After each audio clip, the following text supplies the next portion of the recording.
تازه او بعد خبر افغانستان کې مرګونې سیلابونه لا هم ځینې کسان نادرکه دي.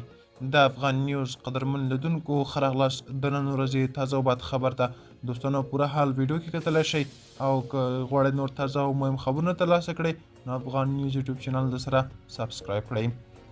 د افغانستان په شمال کې د تېرې جمعې ورځې سیلابونو کې چې درانه ځاني او مالي زیانونه یې اړولي اوس هم یو شمېر کسان نادرکه دي. سیلابونو د افغانستان بغلان، بدخشان، هرات او غور ولایتونه ډېر ځپلي دي. د بي بي سي خبریال ایما بارز چې بغلان ته تللی وایي دلته حالت خواشینونکی دی. خلک اندېښنه لري هغه سیمې چې سیلاب سخت ځپلې د ژغورنې عملیات پکې روان دي او لا هم ځینې خلک نادرکه دي. نوموړی وایي ځپل شویو سیمو ته یو څه مرستې رسېدلې خو د لارو د خرابوالي له کبله اړتیا وړ اندازه مرسته نه ده ورغلې. سیمه ییز چارواکي هڅه کوي چې لارې پاکې کړي. د مرګ ژوبلې په اړه بېلابېلې شمېرې ورکول کېږي. د بغلان ولایت د کډوالو چارو مشر محمد ابراهیم عمري وایي ډېری زیان د دغه ولایت په بورکه او مرکزي بغلان کې اوښتی دی چې زیاتوي هلته لږ تر لږه 315 کسان وژل شوي او 1630 نور ټپیان دي او له 2600 ډېر کورونه ویجاړ شوي. نوموړي دا هم ویلي چې ښایي د ځاني او مالي زیانونو کچه لوړه شي. په افغانستان کې د خوړو نړیوال پروګرام په بغلان کې د وژل شویو شمېر له 300 لوړ بللی او وایي له 1000 ډېر کورونه ویجاړ شوي دي.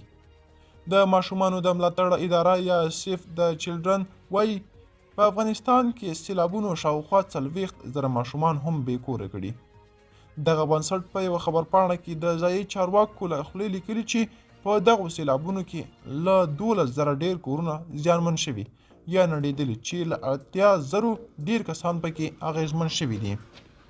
د افغانستان په شمال کې د سیلاب ځپلو د لاسنیوي لپاره یو لړ نوې ژمنې شوي او د طالبانو حکومت په همدې تړاو له نړیوالې ټولنې بیړنۍ مرسته غوښتي.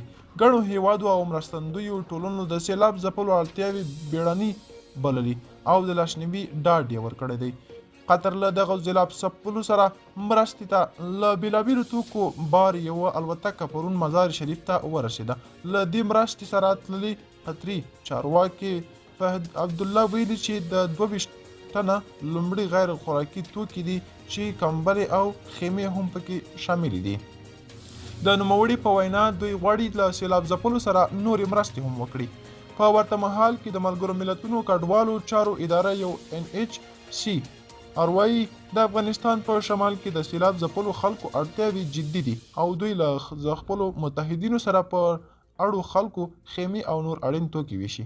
د روغتیا نړیوال سازمان WHO وایي چې د دغه سیلابونو له امله د رامنځته شوي بیړني حالت ته جدي غبرګون دوام لري او په دې لړ کې د افغانستان نړیوالو متخصصینو یوه ډله بغلان ولایت ته استولي چې روغتیا چوپړونه وړاندې کړي.